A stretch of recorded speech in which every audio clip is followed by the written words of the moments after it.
Amen. Ibi Paulo yabibwirira ishengero kuko yarabizi yuko inyuma y'igihe kanaka umuntu agendana n'Imana canke mu rugendo rwacu rwo kujana na Yesu, umuntu wese arashobora gushika ahantu akumva kudendebukirwa. Ugasanga Imana yagushize mu mutima kugirira neza abantu, kugirira neza mu muryango wawe, kugirira neza ibibazo bitandukanye bishobora kuba hari, kugirira neza inzu y'Imana, kugirira neza ikiniki. Ariko muri uko kugira neza kuko uri kurakora icyo Imana yakubariye, Satani agahagurutsa ibiza biguca intege muri ico kintu uri kurakora. Ugasanga nturi motive, ntukiri motive, novuga nti mu buryo buri charnel, mu buryo bw'umubiri.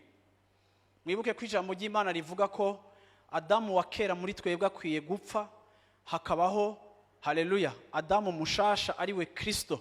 Adamu wa kera ni wa wundi wa kameremere. Hari igihe mu kameremere kawe wumva utari satisfait canke utaguwe neza mu curi kurakora canke gukoza igihe kirekire kikakurambira, ariko muri uko kurambirwa ukaza kwisanga hari ahantu ubuzima bwawe wumva ico kintu utagishaka gushishikara kugikora. Naho Paulo atuzana ahantu ho gutahura yuko twari tutari abantu bagendera mu kungene ibigumba byacu biriko birareponda ku kiriko kiraba, ariko aha twereka yuko twebwe turi abantu b'impwemu. Kristo ari active muri twebwe. Nico gihe muri twebwe dufata kameremere yacu tukayigira off, tugafata Kristo tukamugira on. Dufise kapasite yo kuzimya kameremere muri twebwe, tukatsa igikorwa c'Imana muri twebwe. Kristo muri twebwe akaba ari waba muzima. Kuko aravuga ngo nimutarambirwa mu gihe gikwiriye muzobona umwimbu, muzokwimbura. Ariko kandi ntimushobora kwimbura mutashishikaye gukora ca kintu Imana yashize mu mutima wawe ugomba gushishikara gukora. Ni ukuvuga ngo Paulo muri uyu murongo atwereka yuko la bénédiction est dans la continuité. Umugisha uri mu gihe tubandanya, umugisha uri mu gushishikara. Umugisha ntiri mu gukora ibintu partiellement. Hari igihe uzobona abantu ukabaryohererwa, ukabona n'abanyamugisha, ukabona vy'ukuri n'umugisha abantu bose bararyohererwa ico bari n'ico bakora, yaba mu gikorwa c'Imana, yaba aha canke hariya.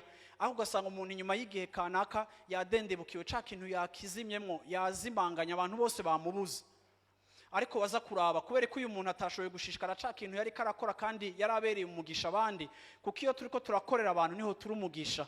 Ariko kandi iyo tutabakorera canke tudakoresha ico Imana yaduhaye, ducika abantu bimbura kimazi kandi twari twarahawe ingabire n'Imana.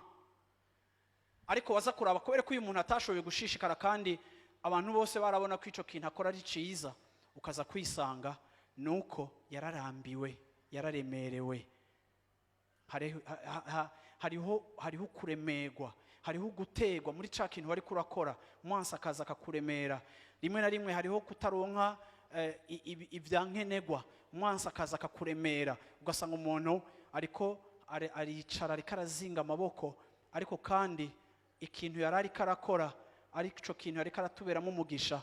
Paulo akavuga ngo ne nous lassons pas de faire le bien, car nous moissonnerons au temps convenable.